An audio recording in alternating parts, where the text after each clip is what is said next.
Bonjour à tous. Bonjour.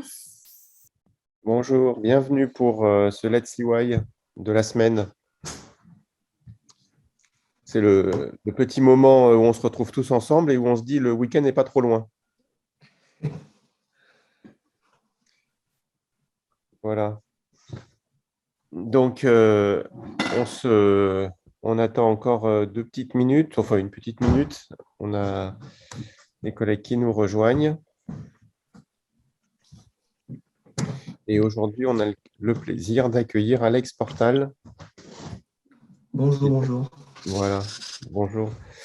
Alex est notre super méga champion des Jeux Olympiques de Tokyo, les Jeux paralympiques qui ont eu lieu là, il y a pas très longtemps.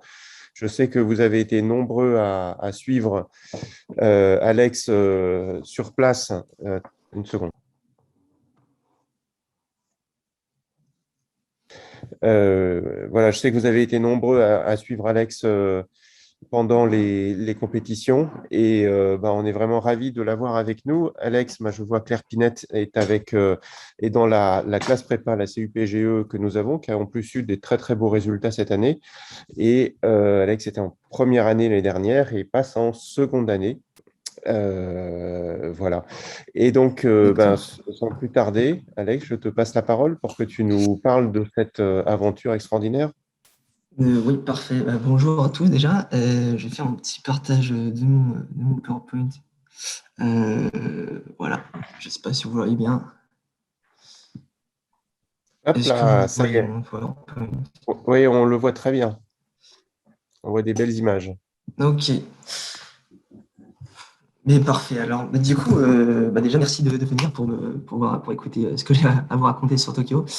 Alors, par où commencer? Déjà, ça fait très longtemps que je m'entraîne en natation. J'ai commencé à l'âge de 5 ans. Et du coup, maintenant, c'était un rêve depuis 2012 de participer aux Jeux paralympiques. Et j'ai pu le réaliser cette année en partant à Tokyo en ramenant des médailles, une d'argent et de bronze, en argent sur le 200 mètres 4 nage et bronze sur le 400 mètres nage libre. Et donc, du coup, en fait, j'ai pu participer aux Jeux paralympiques parce que je suis malvoyant de naissance. J'ai un albinisme oculaire. Donc, c'est une maladie génétique qui m'a été transmise par ma mère. Et du coup, ce qui fait que je vois plus net à partir d'un mètre. Voilà, je vois en double tout le temps. Je n'ai pas la vision 3D. J'ai pas de protection rayon UV. Et c'est à peu près tout. En gros, mon fond de rétine est abîmé. Et du coup, j'ai le droit de concourir en handisport, du coup, là, pour faire les Jeux paralympiques. Alors, ça passe pas mes diaporamas, c'est parfait. Comment on fait? C'est bon. Du coup, on a commencé du coup, normalement, les Jeux étaient censés être en 2020, à Tokyo toujours. On était censé aussi faire un land voie Kanazawa. En fait, c'était le stage où on a fait la préparation finale pour aller à Tokyo. Et en fait, cette année, on y a été 3 semaines en avance pour pouvoir s'acclimater avec le décalage horaire et aussi les températures qui sont peu communes avec la France. Et du coup, on est parti le 2 août au Japon avec toute l'équipe de France de natation. On était les premiers sur place parmi toutes les délégations de sport, parmi les autres sports, athlétisme, rugby, football et tout. On était les premiers sur place. Du coup, c'était une chance de pouvoir arriver autant en avance sur place par rapport au Covid, notamment parce qu'on a dû faire pas mal de tests antigéniques. On fait des tests Covid tous les jours pendant toute la durée des Jeux et même pendant la durée du stage. Du coup, c'était une chance de pouvoir y être en avance pour pouvoir s'entraîner. Et ça, ce stage, c'était une bonne chose. Je pense qu'on a pu prendre nos marques, toute l'équipe de France. Moi, personnellement, j'ai bien aimé de faire ce stage. Malheureusement, on n'a pas pu trop visiter le Japon parce que, comme vous le savez, du coup, il y a le Covid qui traînait et du coup, on était un peu séquestrés, on va dire, au 15e étage de l'hôtel, sans fenêtre, enfin, si avec fenêtre, mais sans balcon et sans pouvoir ouvrir les fenêtres. Et du coup, on n'est pas sorti beaucoup. Là, la photo qu'on voit à gauche, c'est la seule que j'ai prise de dehors quand on sortait de l'hôtel.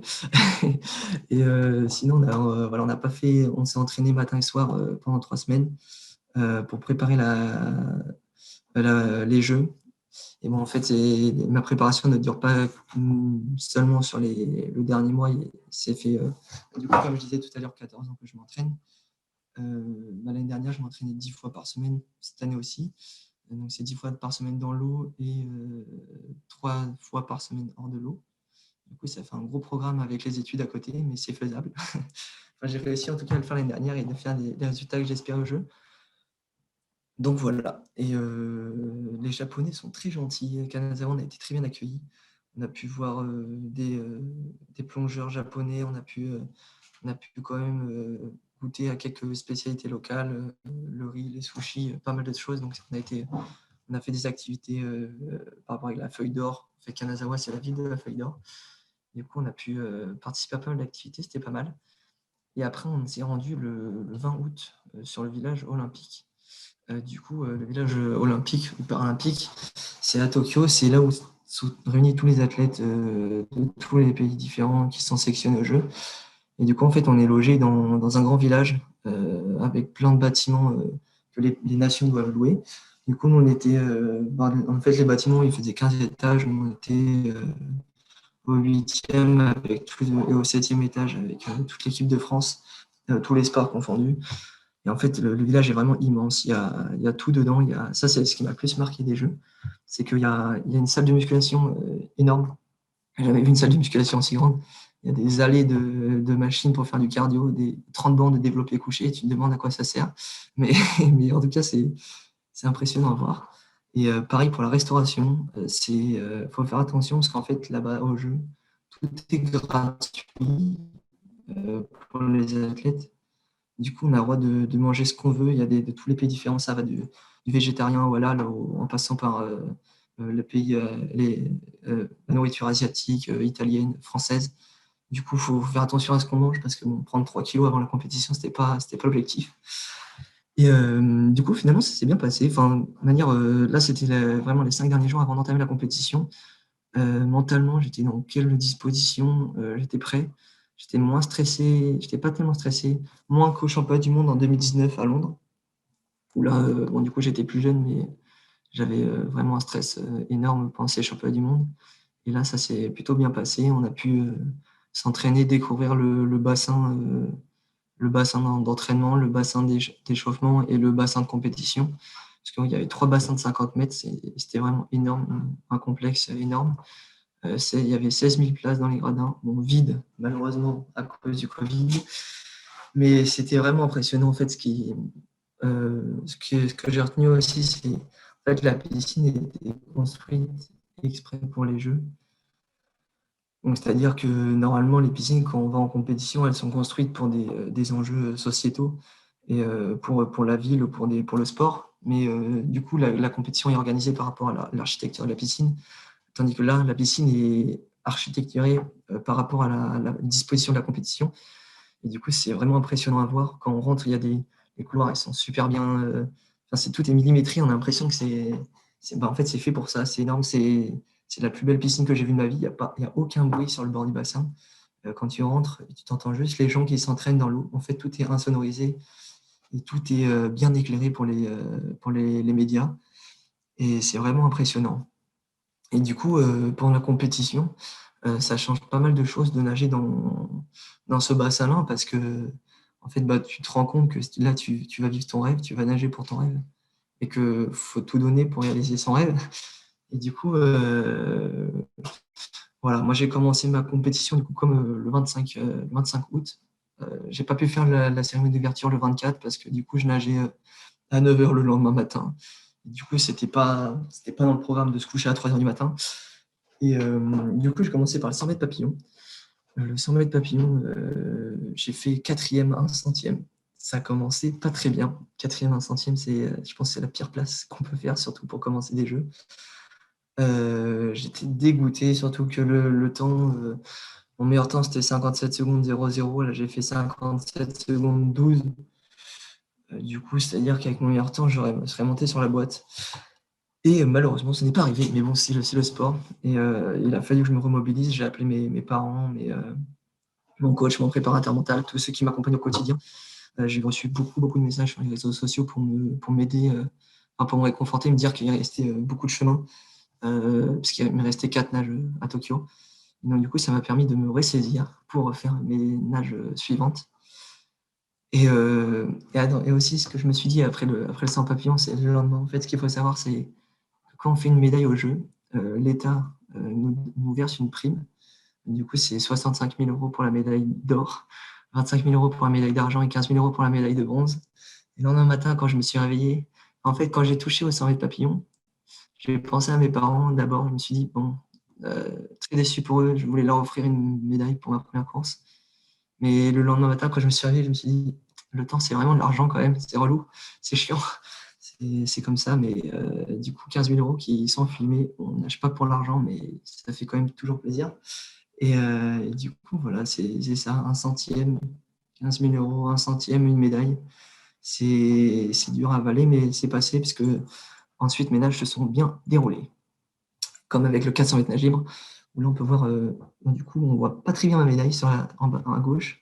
On peut voir la peluche qu'on a eue pour les Jeux. En fait, je sais pas ce qu'elle représente, mais c'était la petite mascotte des Jeux. Et du coup, ce 400 mètres nage libre, c'était ma deuxième nage de ces Jeux. C'était le 27 août, donc après un jour de repos, après mon 100 papillon. Du coup, j'ai entamé cette course, j'étais de nouveau serein, j'avais récupéré mon 100 mètres pape, j'étais dans de bonnes dispositions mentales, j'avais envie de gagner. En fait, quand je suis venu sur ces Jeux à Tokyo, j'avais envie de passer la barre des 4 minutes, donc qui est assez significative au 400 mètres nage libre.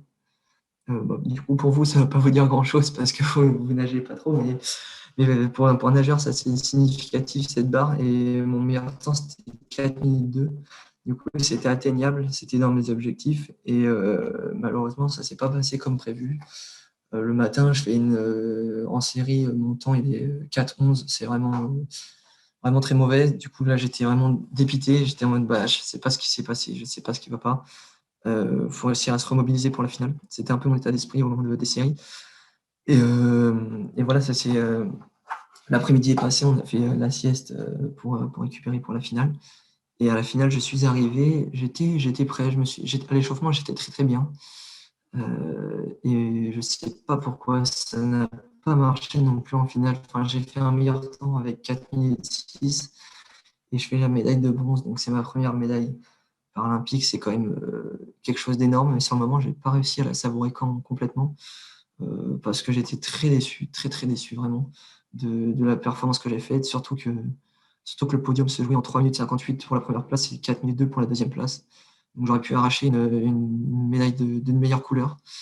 Malheureusement, ce n'est pas arrivé, c'est toujours le sport. Mais voilà, après le lendemain, j'avais 2 jours de repos pour me remettre sur pied, parce que je pense que cette médaille de bronze a été encore plus dure à encaisser que le 100 mètres papillon avec ma 4e place, parce que j'étais pas venu pour ça. J'avais fait vice-champion d'Europe la même année au Portugal en mai avec un temps de 4,2.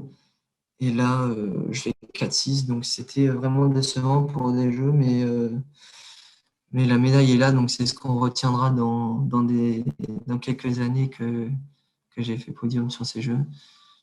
Et voilà, du coup, après, j'ai eu mes 2 petits jours de repos pour préparer le 200 mètres 4 nage, qui est là, c'était ma nage où j'ai ma dernière chance de podium. Enfin non, en fait, je me suis trompé. J'ai eu une autre nage avant, c'était le 50 mètres nage libre. Après un jour de repos, bon, cette nage, ça a été juste pour ne pas avoir 2 jours de coupure. Mon entraîneur, il aime bien quand je nage beaucoup pour pouvoir garder le rythme de la compétition. Et moi, pour moi, c'est important aussi de garder le rythme, de ne pas mettre trop de jours de repos dans une compétition pour pouvoir être performant tout du long. Du coup, ce 50 mètres nage libre, je n'ai pas été qualifié en finale. J'ai fait mon meilleur temps 1 centième. Bon, voilà, j'ai fait 25 secondes 0,02, je crois. Je voulais faire sous les 25 secondes. Encore une performance un peu moyenne, qui était en dessous de mes espérances. Un 2 centièmes, c'est rien, mais c'est toujours énervant de voir que ça joue à si peu. Et après, j'ai enchaîné sur le 200 mètres 4 nage, où là, ça s'est vraiment très très bien passé. Je ne sais pas comment dire, mais le matin en série, j'ai bien nagé, j'avais le 3e temps des séries. J'avais fait un temps qui était bon pour des séries, qui me permettait de faire beaucoup mieux l'après-midi. J'étais dans une bonne disposition. Et pendant la sieste, je sais pas, pendant l'après-midi, avant de retourner à la piscine pour faire ma finale, je savais que quoi que j'allais faire le soir, même si je nageais, même si je ratais mon virage, que je ratais mon plongeon ou que je nageais mal en 50 mètres dans le 200 mètres, je savais que j'allais faire podium, je savais que j'allais faire médaille. Et je ne sais pas pourquoi, c'était une sensation très étrange, mais pas agréable à vivre. Enfin, du coup, ça met dans une confiance vraiment extrême. Et quand je suis parti sur ce 200 mètres cadenas, j'étais en mode, mon mentalité, c'était il reste qu'une course où tu peux faire médaille. Tu es venu ici pour faire la médaille d'argent. Tu voulais faire au moins une médaille d'argent. C'est ta dernière chance. Tu as déjà fait une médaille, donc il n'y a pas de stress à avoir. Nage là comme tu sais faire et donne tout. Et c'est passé. J'ai fait mon meilleur temps de 9,92 et, et qui était de 9,99 avant. Donc c'était une amélioration qui est pas non plus 7 centièmes. C'est pas beaucoup, mais à ce niveau-là, ça joue pas mal. Et du coup, j'ai fait médaille d'argent avec un temps qui me convenait parfaitement. Voilà, du coup, on peut voir sur la photo que mon sourire de la médaille d'argent est beaucoup mieux que mon sourire sur la médaille de bronze. Parce que bon, sur la médaille de bronze, j'étais pendant la partie où, avant d'aller sur le podium, j'ai appelé mes parents et j'étais limite en pleurs par rapport à la performance que j'avais fait et c'était pas du tout ce que je voulais faire. Tandis que là j'étais heureux. Là, je vivais ma meilleure vie et j'ai profité de ce podium un maximum. Et ce qui m'a marqué aussi sur ce podium, c'est malheureusement qu'il n'y avait pas de public. Ça, c'était un peu décevant parce que vivre un podium au jeu, on s'attend à qu'il y ait une euphorie de ouf. Et là, non, il y avait les supporters de la France, il y avait l'équipe qui nous soutenait, mais c'est différent, je pense. Et par contre, ce qui m'a marqué, c'est de voir le drapeau de la France. En fait, dans les compétitions internationales, du coup, quand on est sur le podium, ils hissent le drapeau des 3 pays qui sont représentés sur le podium. Mais au championnat d'Europe et au championnat du monde, c'est affiché sur écran, sur une télé en gros. Et là, pour cette fois, pour les Jeux, c'était des vrais drapeaux. Donc ça m'a marqué. C'est pas grand-chose, mais le fait de sentir que je représentais la France sur un podium, ça m'a vraiment beaucoup touché. C'était quelque chose de formidable. Et voilà. Et après, sinon, sur toutes mes courses, du coup, là, je parle de médaille d'argent comme si c'était le but que je me fixais au quotidien. Moi, évidemment, je me fixe pour but d'atteindre l'or, le podium, le Saint Graal, d'avoir le titre. Mais il y a pour le moment un Biélorusse dans ma catégorie de handicap, donc malvoyant, qui est vraiment ultra dominant, qui a pratiquement tous les records du monde dans la catégorie. Il a fait au Tokyo 5 médailles d'or. À Rio, je crois qu'il a fait 6 médailles d'or ou 5 médailles d'or. Donc là sur le 200 mètres 4 nages, il a fait record du monde. Donc c'est un objectif d'aller le chercher pour Paris 2024. Il reste 3 ans à travailler pour aller le chercher. C'est l'objectif avec mon coach d'aller le chercher sur le 400 mètres nage libre. Le 200 mètres 4 nage, je pense que c'est plus dur parce que j'ai moins de marge de progression. Mais le 400 mètres nage libre, j'ai une bonne marge de progression pour aller le titiller à Paris. Donc, du coup, on va travailler sur ça pour faire l'or à la maison. Et voilà. Et sinon, après les Jeux, en fait, c'est une compétition hors norme pour les médias, comment on est accueilli en France, comment sont reçues les performances de chacun, de toute la France. Avec l'équipe de France paralympique, on a fait 54 médailles, donc c'est pratiquement le double de ce qu'on avait fait, de ce qu'ils avaient fait à Rio, parce que moi j'étais pas présent à Rio. Ils avaient fait 28 médailles. Et du coup, tout le monde était hyper fier de ces résultats. On n'arrive que 14e au classement des nations, parce qu'il reste des choses à améliorer, notamment au niveau de l'inclusivité, de pouvoir accueillir les personnes en situation de handicap dans les structures sportives et tout. Et du coup, on manque de moyens encore pour de pouvoir concurrencer les grandes nations en sport en paralympique, notamment ça peut paraître bizarre, mais même l'Ukraine sont très très forts en paralympique. Ils ont énormément de médailles d'or. Je ne sais pas comment ils s'y prennent. Peut-être que c'est Tchernobyl, ils ont beaucoup d'handisport, mais voilà. Et sinon, l'Angleterre aussi, ils sont très forts. En fait, ils mélangent les compétitions valides et handisport. Du coup, ça permet de rehausser le niveau en handisport, de pouvoir de pouvoir avoir des performances plus, plus hautes, plus de médailles. Du coup, c'est notre objectif pour Paris 2024. Et du coup, là, j'étais parti sur la partie des médias à la base. Et du coup, les médias, en fait, c'est quand on sort de l'eau, normalement, on a une zone mixte, en fait, où il y a le chargé de com de l'équipe de France qui nous interviewe par rapport à nos sensations, donc comment ça s'est passé dans l'eau et tout. Et là, au jeu, c'est pas du tout comme ça. Il y a trois couloirs à traverser où il y a des médias. Plus ils sont proches de la piscine, plus ils ont payé cher. C'est la loi du marché. Et du coup, on fait d'abord une interview pour France TV. Du coup, là, après nos finales, on passe en direct sur France 3 et France 2. Ça, c'est assez bizarre de se dire qu'on est passé à la télé, qu'il y a nos parents et tous ceux qui nous soutiennent, qui sont là nous regarder et qui se disent, bon, qu'est-ce qu'il va nous dire?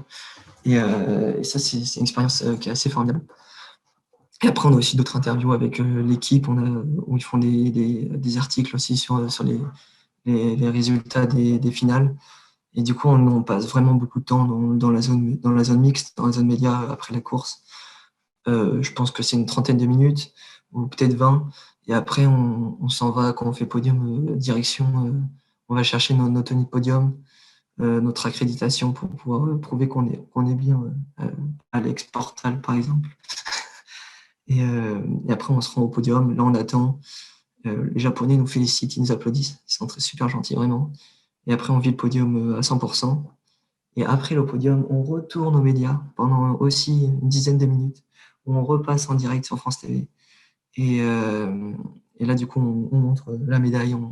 On est heureux d'être là. En tout cas, pour mon cas. Et voilà. Après, sinon, j'ai eu la chance de pouvoir participer avec mon ami Hugo Didier, du coup, qui est avec moi sur la photo en bas à droite. Enfin, en bas, pas à droite, aussi en bas à droite. Qui lui aussi a fait médaille d'argent et de bronze. C'est un peu mon colocataire, mon camarade d'équipe de France. Et du coup, c'était une super expérience de vivre ses premiers jeux avec lui, de faire exactement les mêmes médailles. On était vraiment très, très heureux. Et on a pu aller au studio France TV. On est passé en direct avec Yannick Agnel, du coup, je ne sais pas si vous connaissez, mais champion olympique en 2012, aux 4 fois 100 mètres nage libre, 200 mètres nage libre. Et il y avait aussi Laurent Luyat qui présentait France TV. Du coup, c'était énorme de pouvoir participer à ce plateau TV, enfin, de se rendre compte que les performances qu'on a ont un impact et représentent quelque chose. Que c'est pas que sportif, enfin, il y a tout autour un engouement par rapport à ça. Et ça m'a vraiment marqué, et notamment plus avec le retour à Paris. Du coup, on est rentré le 6 septembre. Rentré le 6 septembre, du coup, après plus d'un mois sur Tokyo, on avait vraiment, vraiment envie de rentrer parce que, bon, après avoir réussi ces jeux, on a envie de pouvoir profiter avec sa famille, ses amis, de pouvoir se reposer. Parce que du coup, j'ai pas eu de vacances d'été. J'ai repris les cours pratiquement directement après être rentré sur Paris. Et du coup, on a pu avoir, on avait l'avion privatisé pour nous tout seul pour l'équipe de France. Ça, c'était, les médaillés ont été surclassés en business. C'était la première fois de ma vie. Je pense que ça n'arrivera pas de sitôt. C'était aussi, c'est des petites choses qui font qu'on vit l'expérience à 100%. Et on est arrivé à Paris, on avait des gens qui nous ont accueillis à l'aéroport. On était tous avec notre ensemble Lacoste. On avait tous les mêmes couleurs. Du coup, pour trouver sa valise, c'est un enfer. On est 300 personnes à avoir la même valise. Mais bon, on a réussi à le faire quand même. Et après, on a été redirigé en bus. En bus, on a été conduit à l'hôtel de ville de Paris. On a fait la passation Paris 2024 avec Anne Hidalgo, la maire de Paris, aussi la ministre des Sports, Roxana Maracineau, et Tony Estanguet qui s'occupe du CNOSF et du CPSF, donc les comités paralympiques et olympiques. Du coup, on était avec tous les médaillés des Jeux paralympiques qui rentraient à l'hôtel de ville pour ramener le drapeau des Jeux en France. Et ça aussi, c'était une expérience énorme parce qu'il y avait vraiment beaucoup de monde qui nous ont accueillis. Et c'est là où on se rend compte que ça a été suivi. parce que malheureusement, à Tokyo, du coup, comme je disais, il n'y a pas eu de public. Et malgré le fait qu'en natation, en e-sport, de base, on n'a pas énormément de public, mais là, c'était les Jeux, on s'attendait quand même de base à avoir du monde. Bon, on a eu de la chance de pouvoir les faire, mais malheureusement, on est plus sans public. Et là, on a pu voir vraiment mettre des visages sur les messages les nombreux messages qu'on a reçus. On a pu faire des photos, des autographes. C'était la première fois que je faisais autant d'autographes de ma vie. J'avais l'impression d'être, je sais pas moi, d'être Cristiano Ronaldo, alors que pas du tout. Et du coup, on a fait des photos. On a fait la passation, il faisait beau. Et après, le soir, on a fait une petite fête avec tous les médaillés de l'équipe de France sur Paris, à côté de l'INSEP.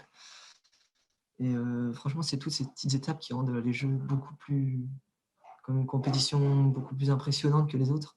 En fait, de se dire qu'il y a tout un engouement, qu'il y a des gens qui sont là pour vous, des médias qui vous suivent, qui vous... Il y a un peu une pression autour de tout ça. C'est une pression, une bonne pression. Et ça donne envie de se surpasser, de réaliser son rêve, parce que c'était ce pourquoi j'étais venu.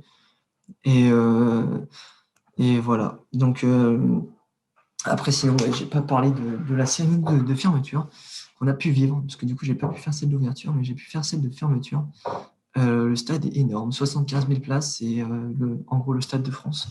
Tu te retrouves sur la pelouse du Stade de France, en gros, avec des néons partout, enfin des lumières partout, la flamme olympique calmée, et c'est là où tu profites encore un petit peu avant de partir. Et on a pu aussi faire une photo avec les agitos. Donc les agitos, c'est les anneaux olympiques, en gros. Enfin, c'est comme les anneaux, mais pour les Paralympiques. Ça représente, je crois, l'âme, l'esprit et le corps, ou je ne sais plus trop quoi. Enfin, je ne suis pas trop bien renseigné sur ce sujet-là, mais on a pu faire une photo sur ces agitos et qui représente du coup le fait d'avoir participé à ces Jeux. Et aussi dans l'allée, donc à droite, on voit l'allée, c'est l'allée du village. Et l'allée du village, il y a tous les drapeaux des pays du monde qui ont participé au jeu. Et ça, c'est quelque chose aussi de voir que, en fait, tous les jours, on croise des sportifs par dizaines, par centaines, et on ne sait pas de quel sport ils font. C'est un peu la beauté du jeu, enfin, la beauté des jeux, de voir autant de sportifs regroupés qui font différents sports que les nôtres, qu'on n'a pas l'habitude de voir. Et du coup, voilà, c'était une expérience qui était franchement que j'ai envie de revivre. Bon, il va falloir attendre 3 ans à Paris, où j'espère que ce sera aussi bien. Je pense qu'il y a de quoi faire. Surtout qu'on a été un petit peu informé. Par exemple, hier, j'ai fait une journée avec le Coq Sportif. En fait, c'est un de mes sponsors qui seront, eux, partenaires des équipes de France en Paris 2024. Et du coup, j'ai pu faire un shooting photo avec les tenues de Pékin pour les Jeux d'hiver.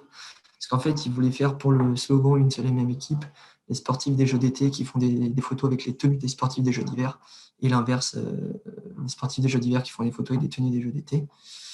Et du coup, hier, j'ai pu voir les nouvelles tenues, les nouveaux logos de l'équipe de France. Du coup, c'est quelque chose.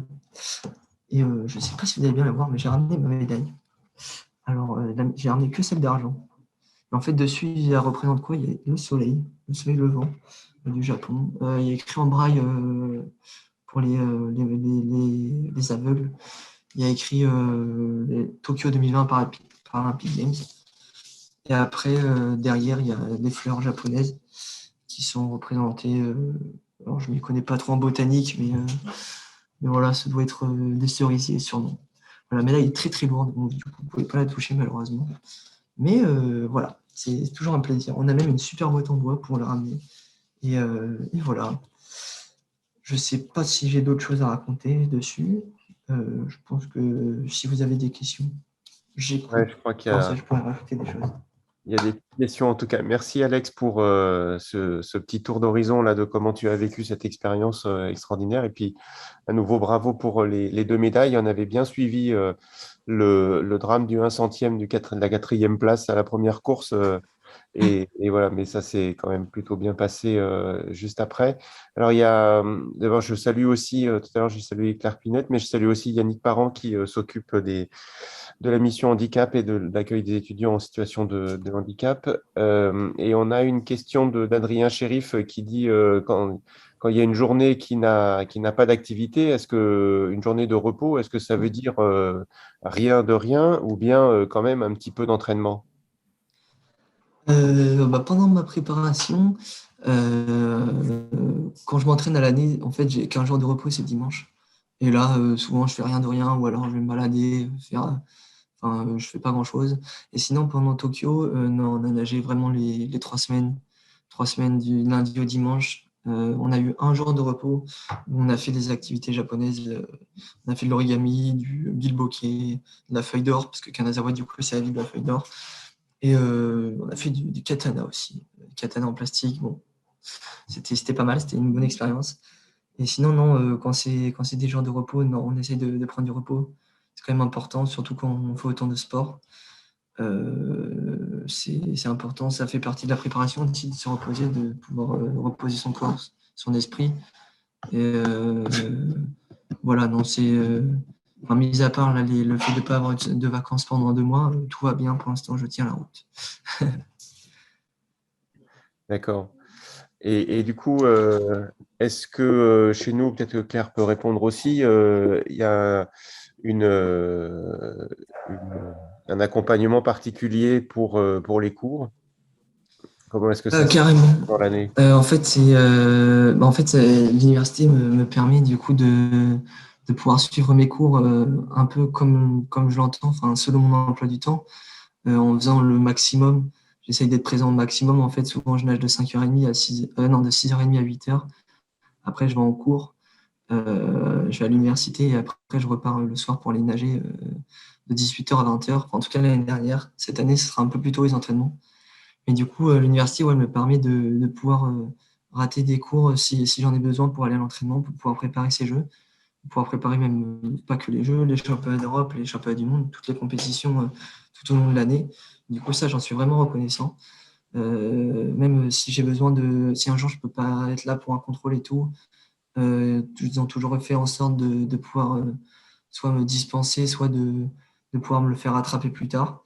Du coup, ça, c'est une bonne chose. Ça me permet de pouvoir ne pas avoir trop de choses d'un coup. Et aussi, j'ai des stages. En fait, j'ai pas mal de stages pendant l'année, des compétitions qui durent une semaine ou des stages qui durent 2 semaines. Et du coup, parfois, je rate beaucoup de cours.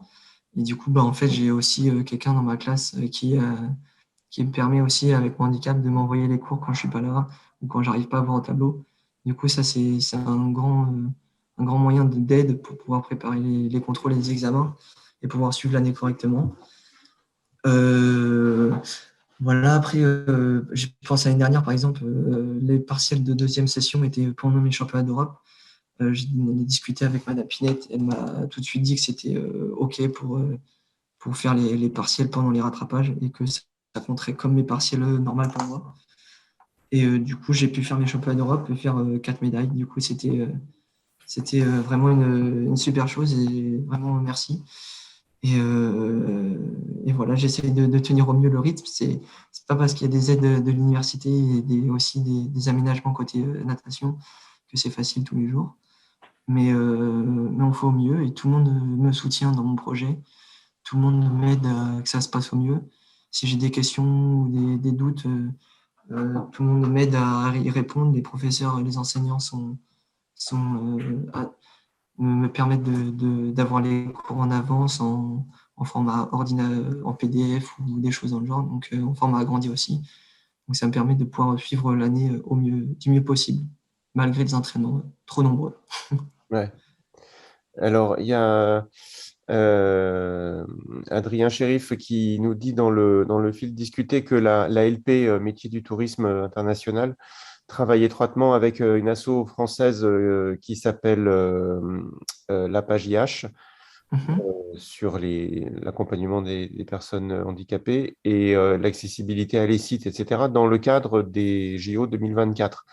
Et donc, ils auraient besoin de conseils et ils voudraient t'inviter pour avoir une conférence, donner une petite conférence devant la promotion de cette année, les étudiants de cette année.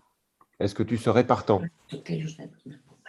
Pourquoi pas, moi, avec plaisir. Tout est avec plaisir, de manière, je refuse rarement des choses, surtout quand c'est avec pour de tels cas d'une association pour Paris, ça me parle. Et après, du coup, c'est à voir avec mon emploi du temps si ça rentre. Si j'ai pas d'autres choses en parallèle ou si ça pose pas trop de problème avec les études. Ouais. Mais si on arrive à caser ça, oui, avec plaisir. Adrien, bah, on te mettra en contact avec Alex.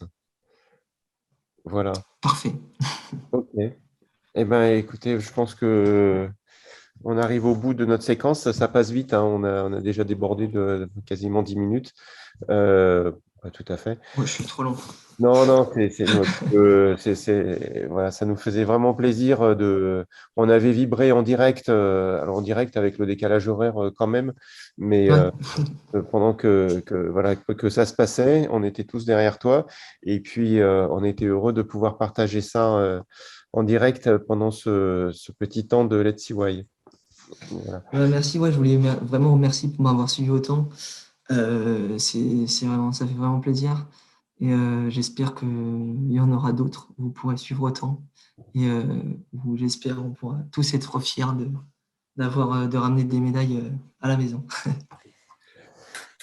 Bien. Ouais, bravo. Merci. Et la semaine prochaine, ce seront à nouveau des étudiants qui feront le Let's See Why le Let's See Why. Ça seront des étudiants qui ont découvert l'Île-de-France et les grands sites scientifiques de l'Île-de-France et en ont fait une BD qui est disponible en ligne et qui est vraiment très très chouette. Et ils raconteront, voilà, ils sont arrivés en Île-de-France et puis ils sont allés un petit peu partout. Ils en ont fait une BD, c'est vraiment très très chouette. Donc ils vont vous expliquer ça la semaine prochaine. Voilà. Merci, merci à tous. Et puis, Alex, bon courage. Merci. Au revoir. Merci Alex. Merci.